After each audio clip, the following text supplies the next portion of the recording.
Regarde tes mains. Elles tremblent peut-être un peu alors que tu tiens ce téléphone, attendant un message qui justifierait ton sacrifice. Tu es en train de mourir à petit feu dans une relation que tu appelles amour, mais qui n'est en réalité qu'une lente érosion de ton identité. Tu penses qu'en donnant plus, en aimant plus fort, en étant plus patient, tu finiras par obtenir la paix. Tu te trompes. Il existe des phrases qui ne sont pas des paroles, mais des sentences. Des mots qui, une fois prononcés, révèlent une absence totale de respect pour l'homme que tu es. Si elle prononce l'une de ces 7 phrases, elle n'est pas en train de discuter avec toi. Elle est en train de t'annoncer que ton temps dans son cœur est expiré, ou pire, que tu n'y as jamais vraiment eu de place. Si tu restes après avoir entendu cela, tu ne sauves pas une histoire, tu enterres ta dignité. Écoute bien, car ce que je vais te révéler est le scalpel qui va séparer l'illusion de la réalité. C'est brutal, c'est nécessaire, c'est ta liberté qui commence ici. L'empereur philosophe Marc Aurèle écrivait dans le silence de ses quartiers de campagne. Rejette ton opinion et tu seras sauvé. Imagine un jardin suspendu au-dessus du vide. Les fleurs y sont magnifiques, leur parfum est enivrant, presque narcotique. Mais sous chaque pétale se cache une épine empoisonnée qui boit ton sang goutte après goutte. L'amour n'est pas censé être une cage dorée où l'on s'éteint pour que l'autre brille. C'est une alliance de 2 souverains. Bienvenue dans ce sanctuaire de la pensée stoïcienne.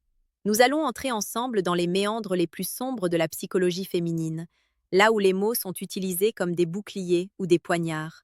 Ce voyage est romantique car il traite de l'amour le plus pur qui soit, l'amour de la vérité et le respect de sa propre existence. Pour l'homme de pouvoir, savoir partir est la forme la plus haute de la séduction. Prépare-toi à une immersion sensorielle et psychologique où chaque mot va résonner comme un glas dans ta conscience. C'est la phrase la plus insidieuse, drapée dans une fausse humilité qui cache une vérité dévastatrice. L'analyse psychologique. Lorsqu'une femme te dit que tu es trop bien pour elle, elle ne te fait pas un compliment. Elle est en train de préparer le terrain pour sa prochaine trahison. Inconsciemment, elle te dit qu'elle ne se sent pas à la hauteur de tes valeurs, ou plus précisément, qu'elle n'a pas l'intention de s'élever à ton niveau. Elle te place sur un piédestal pour mieux pouvoir te décevoir sans culpabilité. « Je t'avais prévenu que tu étais trop bien pour moi », dira-t-elle quand elle partira avec un homme qui la traite moins bien. Exemple de scène réelle. Vous êtes sur le canapé, tu viens de lui offrir un soutien indéfectible lors d'une crise. Elle te regarde avec des yeux brillants, presque larmoyants, et soupire cette phrase. À cet instant, ton ego se gonfle, tu te sens protecteur. Mais la réalité est autre. Elle vient de signer ton arrêt de mort amoureux. Elle a décidé que tu étais une figure paternelle ou un refuge, mais plus un amant qu'elle admire. Dites-moi en commentaire, avez-vous déjà entendu cette phrase juste avant un changement radical de comportement chez votre partenaire? Comment avez-vous interprété ce signal à l'époque? Ici, nous entrons dans le territoire de la manipulation émotionnelle pure, là où le sentiment est utilisé comme une monnaie d'échange. C'est un chantage à l'identité. Elle ne remet pas en cause une action, elle remet en cause ton essence même. L'amour stoïcien est un don libre, pas une obligation sous condition. Si elle utilise ton amour pour briser tes limites ou t'imposer des choix qui vont contre tes principes, elle ne cherche pas ton bonheur, elle cherche ta soumission. Un homme qui cède à ce chantage perd instantanément son attrait, car il prouve que sa volonté est malléable par la culpabilité. La maîtrise de sa propre destinée exige de savoir discerner entre le dévouement et l'esclavage. Pour cultiver cette force de caractère et comprendre les dynamiques invisibles qui régissent le cœur humain, rejoins notre cercle. Abonne-toi à la chaîne Pouvoir Stoïque. Ici, nous forgeons des esprits capables de voir à travers les voiles de la manipulation pour atteindre la clarté souveraine. C'est l'arme fatale du gaslighting. C'est le moment où ton intuition est attaquée pour te faire douter de ta propre santé mentale. La psychologie de l'inversion. Lorsqu'un homme stoïque sent une dissonance dans la loyauté, ce n'est pas de la paranoïa, c'est de l'observation. Si au lieu de rassurer ta légitimité par la transparence, elle utilise l'attaque et le mépris pour invalider ton ressenti, elle cache quelque chose. Elle préfère te faire passer pour un fou plutôt que d'assumer la responsabilité de ses ambiguïtés. C'est une rupture de la confiance fondamentale. L'homme qui accepte d'être traité de paranoïaque finit par perdre confiance en ses propres sens. Partir n'est pas une défaite, c'est une victoire sur l'illusion. Mais pour avoir la force de fermer cette porte sans se retourner, Il faut avoir un arsenal intérieur que la société moderne ne nous donne plus. Beaucoup d'hommes restent parce qu'ils ont peur du vide, Ou parce qu'ils n'ont pas les codes pour reconstruire leur puissance masculine ailleurs. Pour ceux qui veulent apprendre la psychologie brute, celle qui permet de dominer ses émotions et de redevenir le prix à conquérir, il existe un savoir interdit. Cliquez sur le deuxième lien en description pour télécharger le manuel brutal du séducteur stoïque.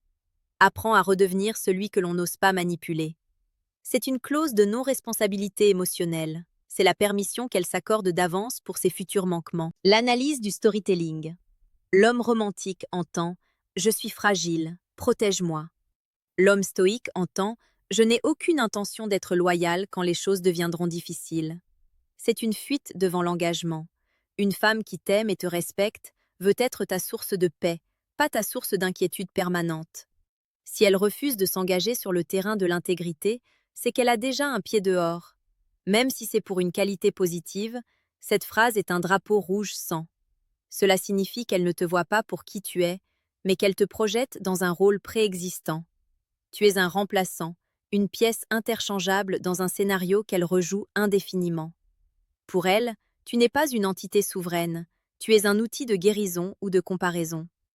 L'homme inoubliable est unique. S'il est comparé, c'est qu'il a déjà perdu sa place de roi dans son esprit. Partagez en commentaire. Avez-vous déjà eu l'impression d'être le pansement d'une relation précédente? Quels étaient les signes qui ne trompaient pas? La traduction machiavélique est simple. Je veux bénéficier de ton attention, de ton énergie et de tes ressources, mais je veux rester libre de trouver mieux si l'occasion se présente. C'est l'exploitation du désir masculin par la procrastination émotionnelle. Elle te garde dans une salle d'attente pendant qu'elle explore d'autres horizons.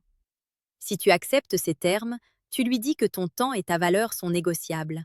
Un homme stoïque sait que son attention est la ressource la plus précieuse au monde. On ne la donne pas à ceux qui hésitent. Souvent, cette phrase arrive quand tu commences enfin à poser des limites, quand tu cesses d'être le paillasson sur lequel elle essuyait ses pieds. Le sacre de la transformation. Elle aimait la version de toi qu'elle pouvait contrôler. Elle déteste la version de toi qui s'affirme.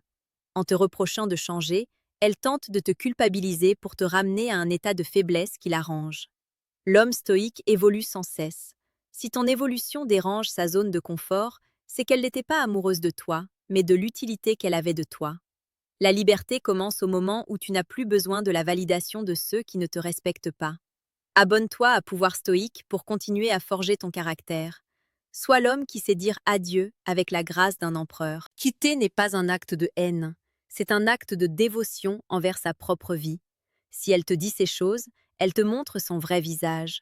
Remercie-la pour sa franchise involontaire, lève-toi et marche vers ton destin. Le monde est vaste, rempli de connexions authentiques qui n'attendent que ton éveil. Mais tu ne les trouveras jamais tant que tes mains seront occupées à retenir quelqu'un qui cherche à te diminuer. Comme le disait Épictète, ne demande pas que les choses arrivent comme tu le désires, mais désire qu'elles arrivent comme elles arrivent, et tu seras heureux. Elle a parlé. Tu as entendu. Maintenant, agis.